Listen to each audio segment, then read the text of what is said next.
The TV should have been off. That was the thought that sliced through the dark before I was even fully awake. No flicker, no channel crawl, no late-night commercials, just a single, unnervingly still image lighting up the hotel room ceiling. A soft electric hum pressed against the silence, the kind of sound you only hear when something turns itself on. I didn't move at first. I just lay there, breathing shallowly, letting my eyes adjust to the rectangular glow. Hotel rooms have a way of feeling watched at night, but this felt intentional. When the picture sharpened, my stomach dropped. It was me. Not a live feed, not a security angle, a photo. Taken 2 hours earlier at the gas station off Route 9. My jacket half-zipped, my breath fogging, my crescent eyebrow scar catching the light. Every detail perfect, centered, framed. Someone had been close enough to capture me like I was the subject of a portrait.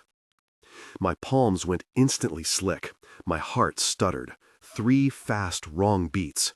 I scanned the floor for the remote, for any explanation I could cling to. Nothing. The TV's glow felt like a spotlight aimed straight at the bed. I whispered into the empty room, barely hearing my own voice. Who put that there? The photograph didn't change. It stared back at me in silence, like a window someone had opened from the outside. I sat up slowly, duvet rough under my arms, watching the screen like it was calculating me. The background of the photo was the same gas station, canopy lights, vending machine glow, and behind me, a blurred figure. Maybe a man, maybe a shadow, maybe something my mind tried too hard to classify as human. A title drifted into my head, uninvited and cold. The man who knocked but wasn't standing at my door. Because that's what this was, the digital version of a knock. Someone announcing themselves without being physically present. I took out my phone with shaking fingers and snapped a picture of the TV, a photograph of a photograph. Evidence of something I couldn't name. I unplugged the TV next, an instinct more than a decision. Small actions feel like lifelines in moments like that. Save, back up, document, pretend the situation has rules. I made a checklist on my phone. Front desk, police, review my photos from today, stay await. The list kept me tethered.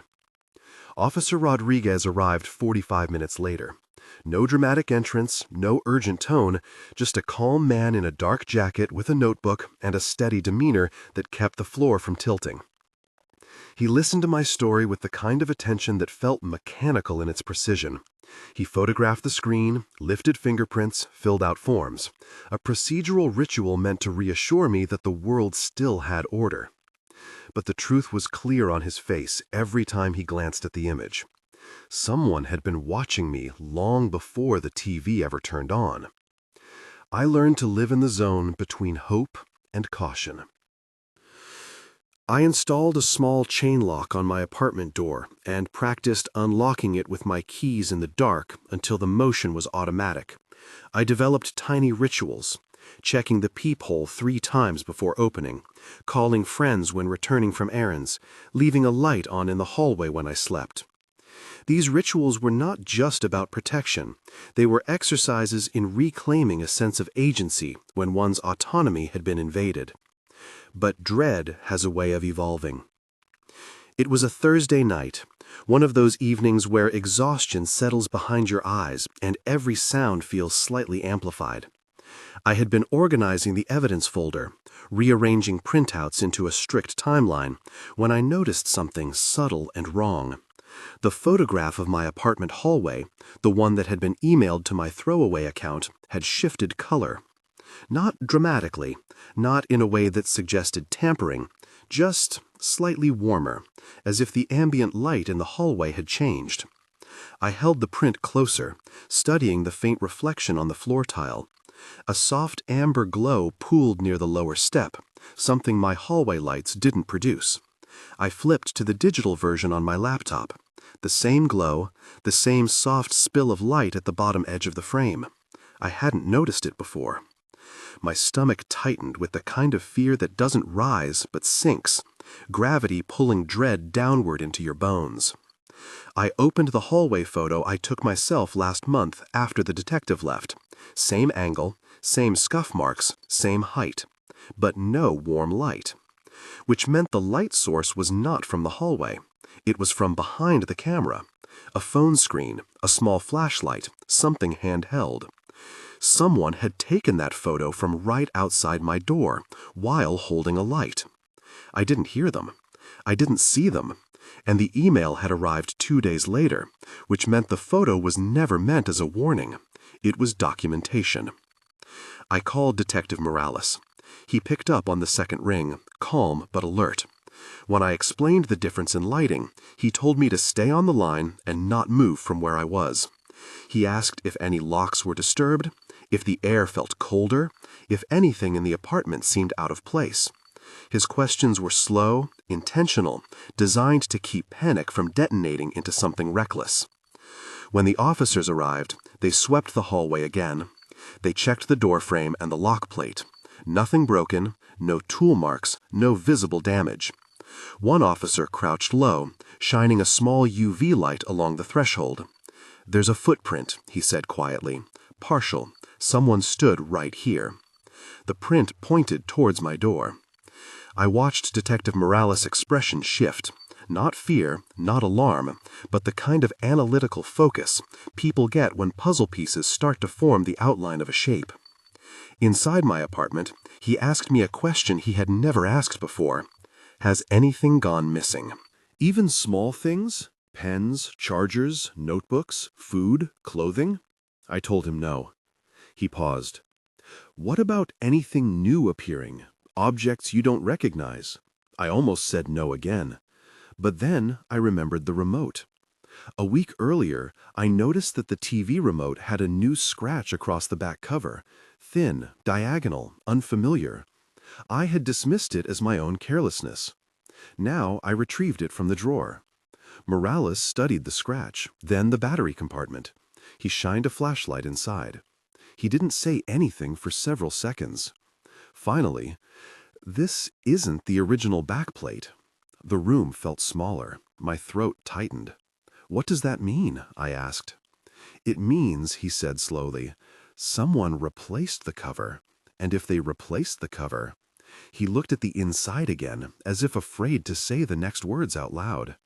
"They might have accessed the device." My mind raced. To do what? Morales didn't answer immediately. Instead, he sat down at my table, the same table where I had organized the evidence folder, the same table where I had first realized someone had touched the boundary of my life, and placed the remote between us as if it were an artifact. He pointed to a hairline seam inside the compartment, barely visible.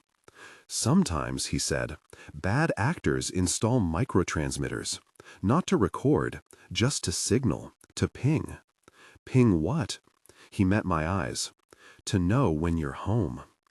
The shift inside me wasn't panic. It was comprehension. Cold, clean comprehension. Someone wasn't just watching. Someone was tracking behavior. The detective bagged the remote and told me to unplug the television permanently. He took the power cable and the HDMI cords too, as if removing the veins from a living thing. He asked if I could stay with a friend again. I agreed before he finished the sentence. But I made one mistake. I returned to my bedroom to pack a bag. And that's when I saw it. A small folded piece of paper, thin as a receipt, slipped under my bedroom door. Not the front door, my bedroom door. My breath seized. I hadn't seen it earlier, but I also hadn't been in the bedroom since morning. I picked it up with trembling fingers. There were only 3 words on it, written in tiny block letters with the kind of neatness that suggests practice. "Stop unplugging things." My hands went cold. The paper fluttered.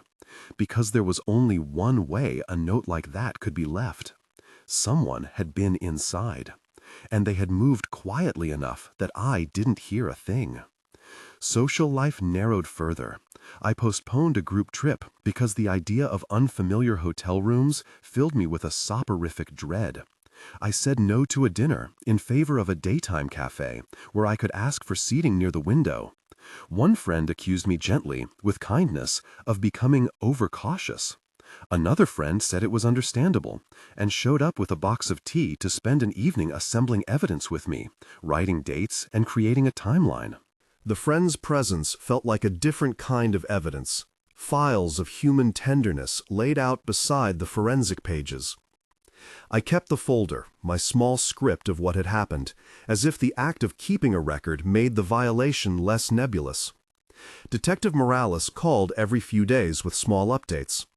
We have a lead that looks promising, and then later, it turned out to be a dead end. The cadence of progress was irregular.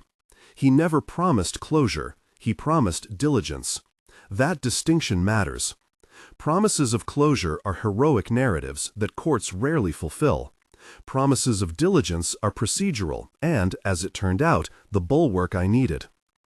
One morning, the detective left a voicemail that made my stomach do the weird flip it does before a drop on a roller coaster.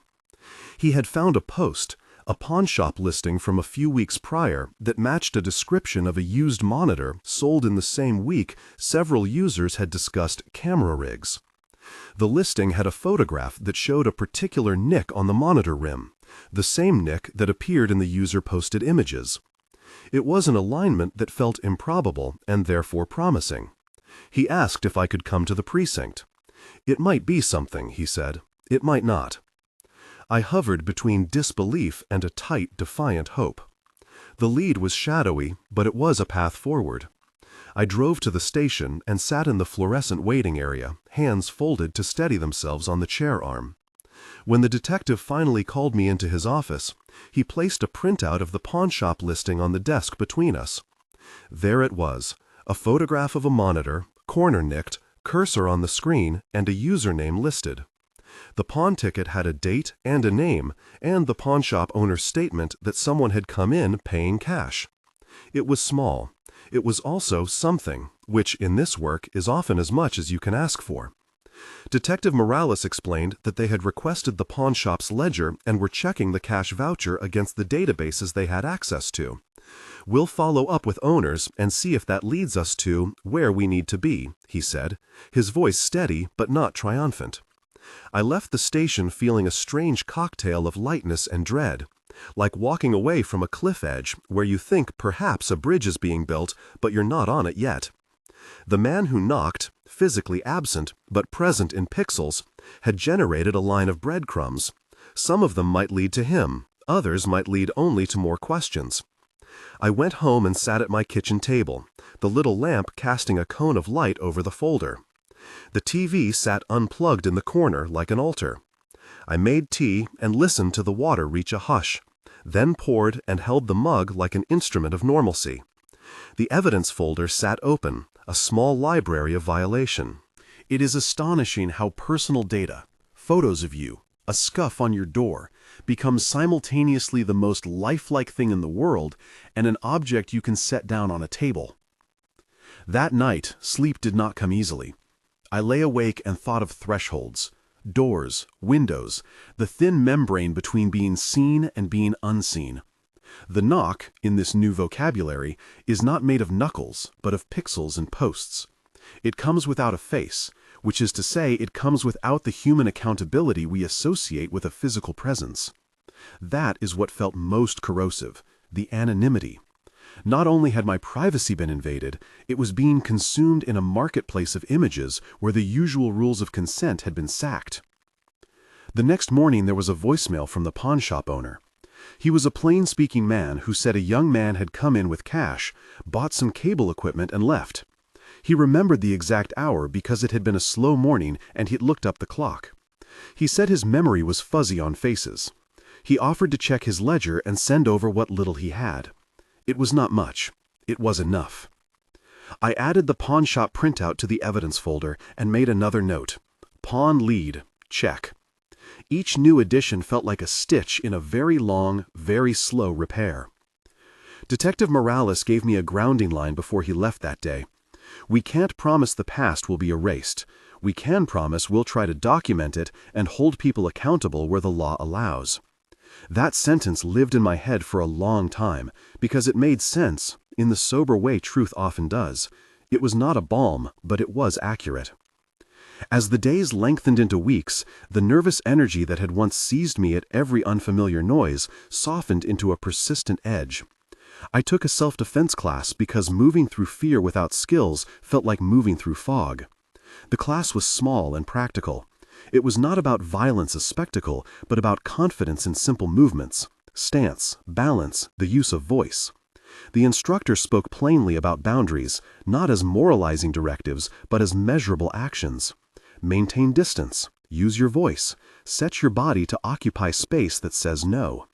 These became, oddly, extensions of the locks and screen covers, a way to push back that did not require confrontation. I also began to speak to people about what happened. Not to make spectacle of it, I shied away from sensationalism, but to translate the experience into something that could be useful to others who might recognize the pattern. A community forum asked if I would share a short piece about consent and image ownership at a local meeting. I said yes. The day I spoke, I laid out the story in plain terms. How an image had appeared on a screen. How a feed had lingered on my door. The way documentation had mattered. I spoke about the evidence folder and the way small acts of documentation created leverage for investigators. I left out technical details, focusing instead on the emotional rhythm, the surprise, the panic, the way agency returned in small practices. In that talk, I met someone who had been through something similar, though different in the details. She told me how she'd reclaimed her image by collaborating with photographers who worked explicitly with consent and subject agency. The conversation planted a new seed in me.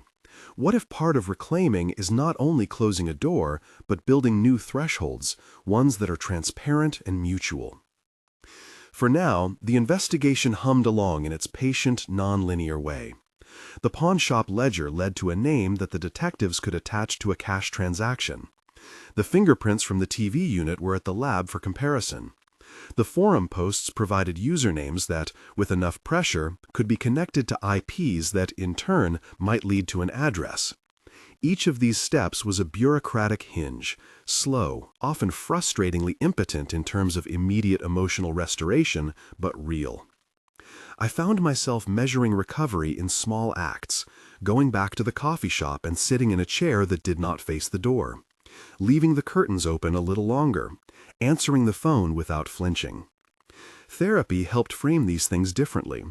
My therapist called them threshold practices, deliberate, small acts that rebuild the muscle of feeling safe. I liked the image. It suggested repair as construction, slow and cumulative. There is a peculiar aftertaste to partial progress. When the detective told me they might have a place to check, a physical patch of ground, perhaps a shop or a vehicle, the hope that rose up felt fragile and also radioactive. You want to feel elated, but you are also careful not to let the elation make space for disappointment. The legal arc had begun to travel toward a potential suspect, but the emotional arc lagged behind, machete in hand, trying to clear a path through a forest of mistrust. And then there was the quiet, private reimagining I began to practice when alone. I started photographing myself on my own terms. A self-portrait in morning light, a candid smile captured with consent. I sent these images to friends and deleted the files the next day because the acts themselves were not about permanence but about agency. Reclaiming the image meant deciding who sees me and how. The man who knocked, present in the eerie way he had been, had initiated a series of shifts in my life.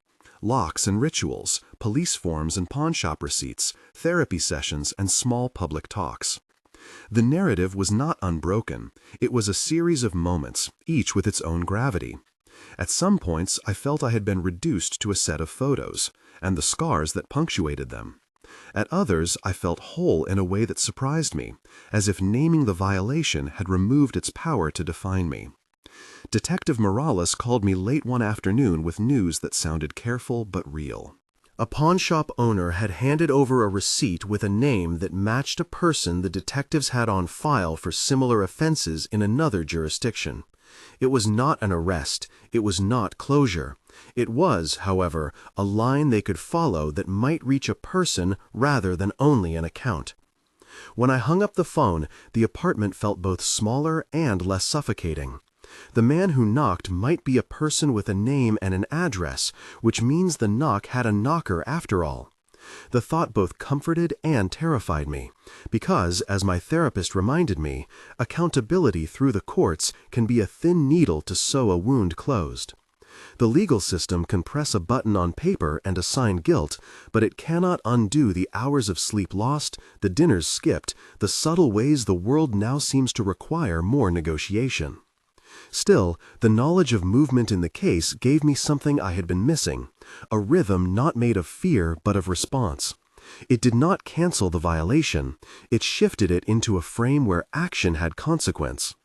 That evening I made tea and sat with the evidence folder open on the table, the prints and notes and photographs arranged like a small museum. Detective Morales' voice hovered in my memory. "We'll follow up." I found myself saying it aloud, as if saying it might make it truer. The folder was no longer only an archive, it was a ledger of small resistances. Each paper was a reparative motion. The man who knocked had been a knock on my life's door without a human figure attached, or so it had seemed at first. Now the attack felt less ghostly. The knock had a source that might be traced. That difference was not closure, it was a hinge. The door might open onto more things, some of them ugly and necessary, and I braced for that opening with a sort of tired, precise hope. When I turned out the lamp that night, I held the phrase again in my head. The man who knocked, but wasn't standing at my door. It would be a phrase I returned to like a knot on a rope, sometimes to steady myself, sometimes to mark the place where I had been seen without permission. The knock had been real, and so had the absence of a body. Both of these truths would remain with me, braided together as the work of investigation and recovery continued. Links in the description include reputable resources on privacy and support, and if this story has touched you, consider subscribing for more personal testimony and for practical, non-technical resources. A week after the pawnshop lead felt like a hinge, Detective Morales called. He said the words slowly, as if easing me into them. They had probable cause for a warrant. There was a place to check, an apartment in a different part of town that matched several pieces. Cash transactions, a pattern in the pawn ledger, and, finally, some of the usernames the detective had been able to trace back through their narrow legal channels.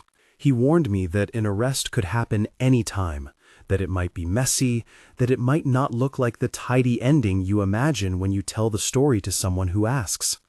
He asked if I wanted to be notified before anything happened. I said yes. I thought I would want to be present, to feel the closure of seeing a person led away, to have the world look a little more like justice. When the call came at dawn, Officer Rodriguez's voice low and practical with the words, "We're executing now," my hands didn't steady in any credible way. I dressed without ceremony, pulling on jeans and a sweater that felt neutral, as if clothing could make me less conspicuous to the feeling in my chest. The precinct smelled the way it always does. 2 clean coffee, paper, a faint trace of antiseptic. Detective Morales briefed me in a small room with a single window and a table strewn with files. He said the team would be returning with a person who matched the pawn-ticking name, and that they had probable cause linking him to the items in the pawn shop and to posts on the forum. He did not promise the rest. He reminded me again, gently, that paper charges were not the same as guilt adjudicated in court. Still, the knowledge that the case had moved into a different phase felt like a line drawn under a sentence. The day of the arrest was oddly anticlimactic in one sense. There was no dramatic confrontation, no cinematic tussle. There was a small apartment knocked open by officers in plain clothes and marked units, a man standing in a threadbare living room looking bewildered as hands took him by the arms. He was not monstrous, he was not cinematic. He was a person handed from one set of bureaucracy to another.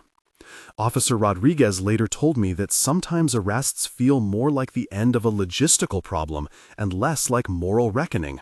Administrative efficiency dressed as consequence. That observation stayed with me. I understood how the legal machinery could make human violation into paperwork and warrants. I did not attend the search in person.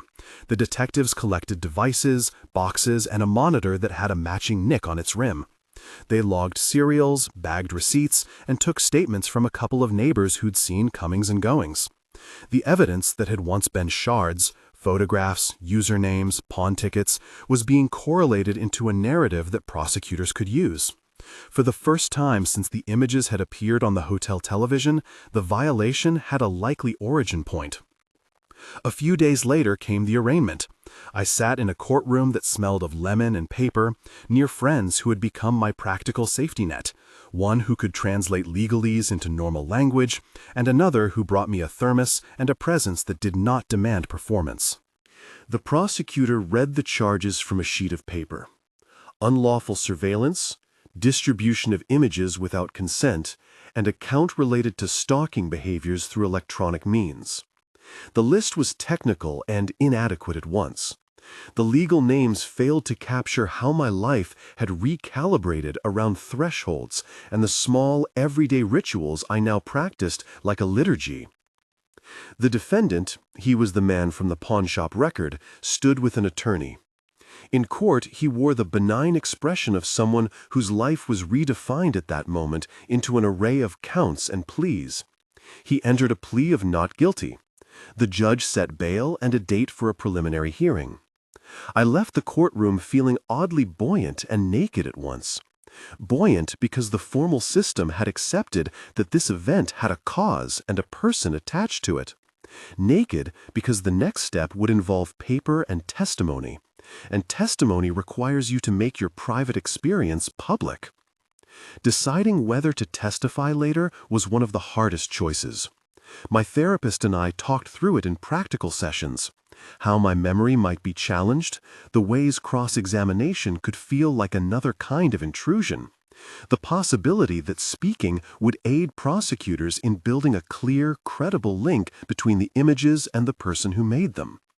Detective Morales and the prosecutor were tactful. They asked me what I was willing to do and explained what my testimony might look like. They emphasized that my narrative, my perception of the two photographs, the way the scar tied them together, could be a critical connective tissue for a jury.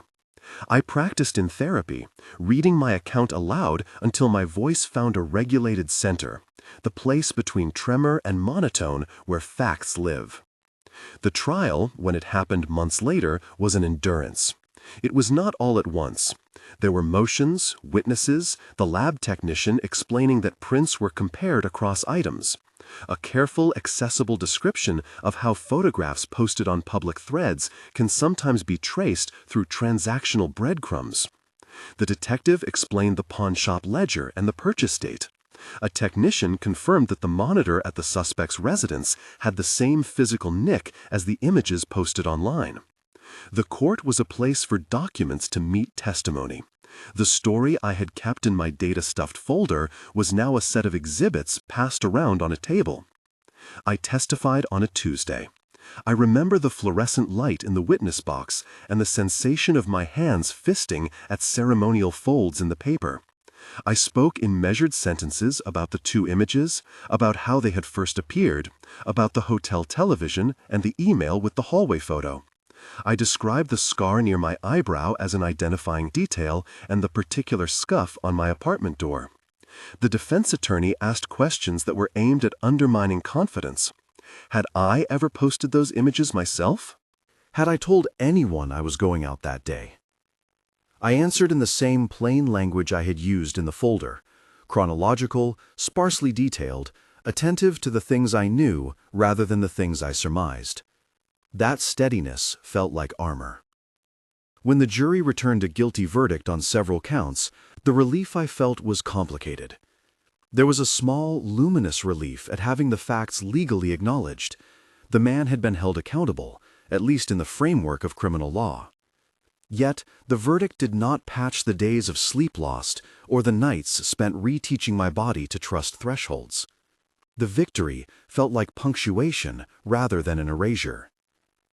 Detective Morales came to me afterward with a quiet nod and a card that said the sentence had been imposed, a period of incarceration, and conditions that would keep the man from contacting me directly. Those legal controls mattered. They were practical protections. They did not, however, make the photographs vanish from memory. The months after the conviction were less dramatic than the courtroom scenes might suggest. Life is stubbornly ordinary on the other side of legal action. Therapy continued, and sometimes felt anticlimactic.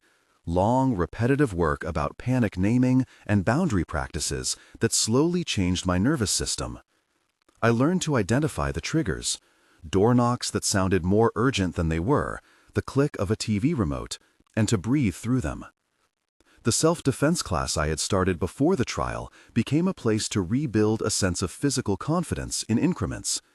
A series of small, repeatable movements that made my body feel less like a betrayed thing and more like an instrument that could be tuned. Reclaiming my image became an unexpected, deliberate project. In the months after the trial, I reached out to a photographer I had once admired for the respect they showed subjects. Someone who asked consent before frames were made and who used collaborative instruction in the studio. We discussed a small project that would not be about spectacle, but about agency. A series of portraits taken with consent, with the subject choosing how they wanted to be seen. We called the series Thresholds, because the word carried a double meaning: doors as literal markers, and the figurative space between being looked at and being seen.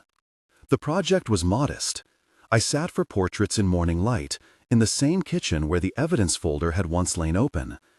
I chose clothing that felt like me, let a photographer frame me, and then asked to see the raw files. The act of choosing which images stayed and which were deleted felt powerful in an almost banal way. It was not reparative magic. It was a mundane, sovereign decision. This stays, that goes.